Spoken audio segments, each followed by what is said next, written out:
warahmatullahi wabarakatuh. Alhamdulillahilladzi arsala rasulahu bil huda wa dinil haq liyudhhirahu 'ala dini kullih wa kafa billahi syahida. Asyhadu an la ilaha illallah wahdahu la syarika lah wa asyhadu anna Muhammadan abduhu wa rasuluh. Allahumma shalli ala Muhammad wa ala alihi wa ashabihi ajmain, amma ba'd. Baik teman-teman yang berbahagia, pada kesempatan kali ini marilah kita tetap bersyukur, menyampaikan rasa syukur kepada Allah Subhanahu wa taala yang dimana berkat kenikmatan yang telah diberikan Allah kepada kita saat ini kita dapat melaksanakan perkuliahan dalam keadaan sehat walafiat.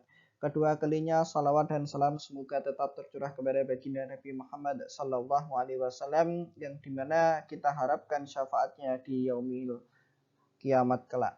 Baik, sebelum masuk kepada materi pada kesempatan kali ini, saya Rivaldi Darmawan akan sedikit menjelaskan terkait dengan sejarah pendidikan Muhammadiyah. Sebelum kita mengawali lebih jauh, kita terlebih dahulu menengok latar belakang pendidikan daripada pendiri Muhammadiyah sendiri, yaitu Kiai Haji Ahmad Dahlan. Jadi sejak kecil Kiai Haji Ahmad Dahlan itu belajar kepada ayahnya yang bernama Kiai Abu Bakar yang juga kebetulan sebagai khatib Masjid Gede Kauman. Terus kemudian dilanjutkan pada usia 15 tahun beliau memantapkan hatinya untuk pergi haji dan belajar di sana, menetap di sana, terus kemudian berinteraksi dengan pemikiran para pembaharu Islam seperti Muhammad Abduh, Rasyid Ridho, dan Ibnu Taimiyah. Terus kemudian di tahun 1903 beliau kembali ke Makkah dan di sana menetap selama 2 tahun. Dan beliau berguru kepada Syekh Ahmad Khatib yang juga merupakan guru dari Kiai Haji Hasyim Asy'ari, pendiri Nahdlatul Ulama pada tahun 1926. Terus kemudian setelah beliau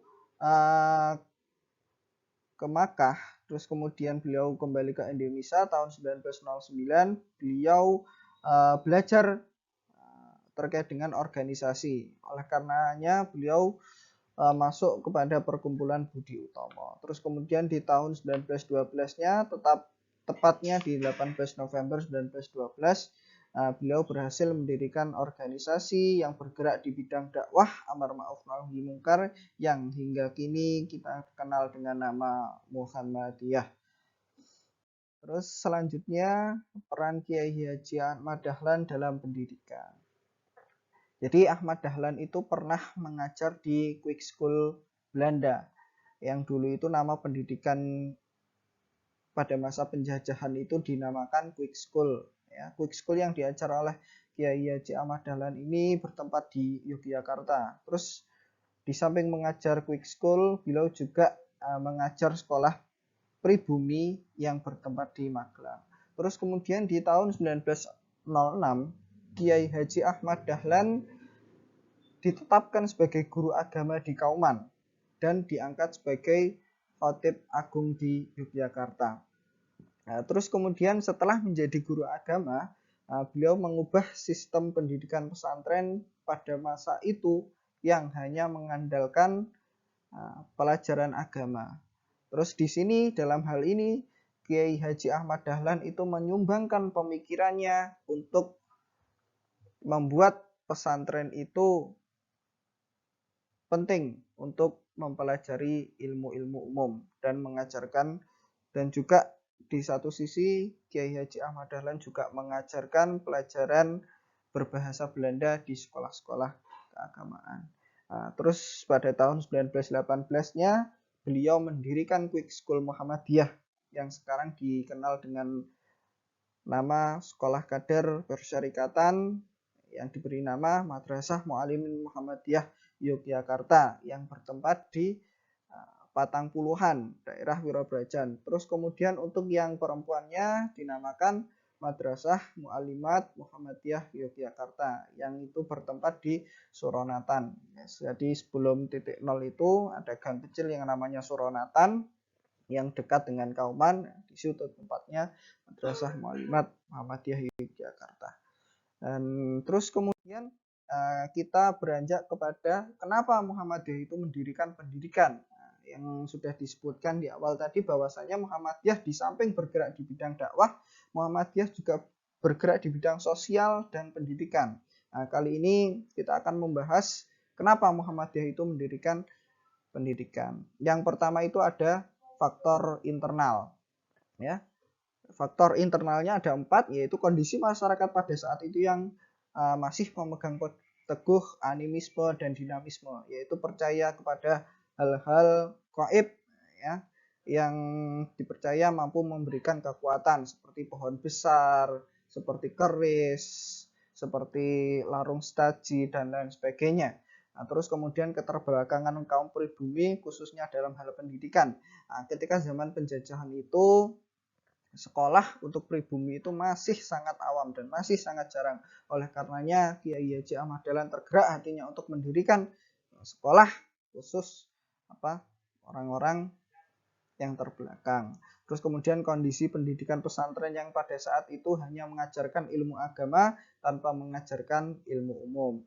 Nah, terus kemudian yang terakhir faktor internalnya tidak adanya lembaga pendidikan yang mengajarkan ilmu agama dan ilmu umum dalam satu pendidikan. Sebagaimana tadi yang dijelaskan di dalam peran Kiai Haji Ahmad Dahlan, di situ bahwa ya disebutkan bahwa Kiai Haji Ahmad Dahlan itu memiliki peran yaitu menyatukan antara pelajaran umum dan pelajaran agama dalam satu lembaga pendidikan. Itu yang patut kita perhatikan, bagaimana peran Kiai Dahlan dalam mengembangkan pendidikan Muhammadiyah. Terus kemudian faktor eksternalnya, yang pertama penjajahan atau kolonialisme Belanda secara tidak langsung menghambat kondisi seluruh segmen kehidupan bangsa, khususnya dalam pendidikan, ya. Karena salah satu misi daripada penjajahan itu yaitu membodohkan bangsa Indonesia, ya, agar bangsa Indonesia itu tidak maju. Terus kemudian yang kedua yaitu kristenisasi yang gencar. Ya, pada saat itu, ya, di samping penjajahan itu mengeruk kekayaan bangsa Indonesia, bangsa asing itu membawa misi, yaitu yang bisa disebut dengan nama 3G, yaitu Gold, Glory, Gospel. Yaitu Gold mencari kekayaan, terus kemudian Glory itu mencari kemenangan, terus kemudian Gospel yaitu misi daripada kristenisasi atau menyebarkan paham di luar daripada Islam. Dan ini semuanya faktor internal dan eksternal yang membuat Kiai Dahlan tergerak untuk mendirikan pendidikan Muhammadiyah. Nah, terus kemudian nilai dasar pendidikan Muhammadiyah, di sini ada ruhul ikhlas, yaitu semua kalau kita sudah terjun di dalam lembaga pendidikan Muhammadiyah, di dalam amal usaha Muhammadiyah, ruhul ikhlas itu menjadi yang paling utama. Terus kemudian merujuk pada nilai-nilai yang bersumber pada Al-Quran dan Sunnah Nabi. Dan ini disebut dengan ittiba Rasul. Nah, terus kemudian memiliki kultur yang memihak kepada kaum mustad'afin. Yaitu mustad'afin itu adalah kaum-kaum yang tertindas atau kaum yang terbelakang. Ya, ini sebagaimana yang telah dituangkan di dalam Quran surat Al-Maun, ya, bagaimana peran Muhammadiyah itu kepedulian terhadap kaum-kaum mustad'afin. Terus kemudian memelihara dan menghidupkan prinsip pembaharuan atau yang biasa disebut dengan tajdid. Sebagaimana Muhammadiyah itu adalah salah satu gerakan pembaharu Islam, ya. Terus kemudian menjalankan prinsip tawasud, yaitu keseimbangan, ya. Keseimbangan itu artinya moderat, tidak terlalu ekstrim ke kanan dan tidak terlalu bebas ke kiri. Terus kemudian yang terakhir yaitu menerapkan prinsip kerjasama dengan tetap memelihara sikap kritis baik kepada pemerintahan dan negara. Sebagaimana yang terakhir ini, Muhammadiyah dikenal dengan dakwahnya melalui jihad konstitusi, yaitu menyampaikan sikap kritis kepada pemerintah di saat ada kebijakan yang dinilai tidak pro kepada rakyat. Terus kemudian metode yang digunakan dalam Muhammadiyah, nah, di sini menggunakan metode halaqah. Ini masih berlangsung di dalam pondok-pondok pesantren, ya. Terus kemudian menggunakan tanya jawab. Nah, ini sebagaimana yang digunakan pada pendidikan pada umumnya. Terus kemudian model pembelajaran diskusi dua arah. Jadi ini yang menjadi ciri khas Muhammadiyah itu tidak menginginkan terdapat komunikasi dua arah. Jadi tidak, guru itu tidak harus berbicara terus, dan pendapat seorang guru itu boleh dibantah, akan tetapi dengan catatan memperhatikan akhlak ketika memperhatikan kepada guru dan adab-adab guru. Terus kemudian praktek adalah langkah dalam merealisasikan setelah proses belajar mengajar. Terus kemudian aspek pendidikan di sini dapat kita ketahui yaitu aspek pembelajar, ya. Ini sebagai pendidikan pada umumnya, aspek pembelajaran, aspek pendidik, aspek manajerial, aspek kurikulum, dan aspek masyarakat. Di sini ada yang menarik, ya. Salah satu aspek Muhammadiyah itu yaitu bertujuan sebagai pembentuk berkembangnya akal sehat dan akhlakul karimah bagi para pelajar. Terus kemudian aspek pembelajaran ini harus berpacu kepada Al-Quran dan hadis dengan disesuaikan dengan realitas sosial. Terus kemudian aspek pendidiknya memiliki kompetensi dasar dan berkomitmen kepada Muhammadiyah. Itu. Alhamdulillah, data terakhir yang saya tampilkan di slide ini data di 2016, dan sampai saat ini data-data tersebut masih berkembang seiring berjalannya waktu. Ya, ini sebagaimana di tahun 2016 Muhammadiyah sudah memiliki sekitar 4.623 TK Bustanul Atfal atau yang biasa kita sebut dengan TK Aba. Terus kemudian untuk SD atau MI itu sekitar 206 2.604. Terus kemudian untuk SMP Muhammadiyah atau MTS Muhammadiyah itu sekitar 1.772. Terus kemudian di bidang SMA pendidikan menengah atas itu sekitar 1.143. Terus kemudian Muhammadiyah juga memiliki pesantren sebanyak 67 pondok pesantren.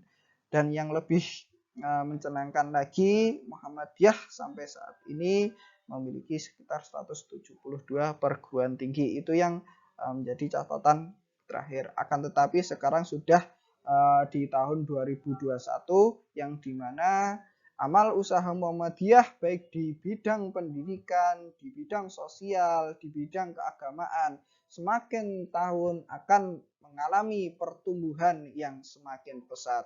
Untuk itulah marilah kita syukuri kita sebagai warga Muhammadiyah yang dimana syukur kita wujudkan dengan mengamalkan ajaran-ajaran yang telah diajarkan Kiai Haji Ahmad Dahlan sesuai dengan Al-Quran dan hadis, yang dimana Al-Quran dan Al-Hadis itu merupakan pegangan utama bagi umat Islam.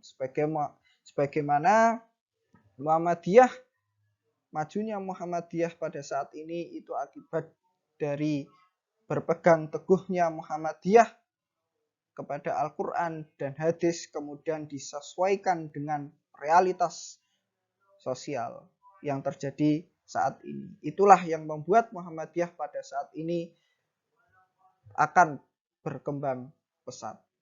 Nah, mungkin cukup sekian apa yang bisa saya sampaikan. Kurang lebihnya saya mohon maaf yang sebesar-besarnya. Nun wal qalami wa ma yasturun. Wabillahi taufik wal hidayah. Assalamualaikum warahmatullahi wabarakatuh.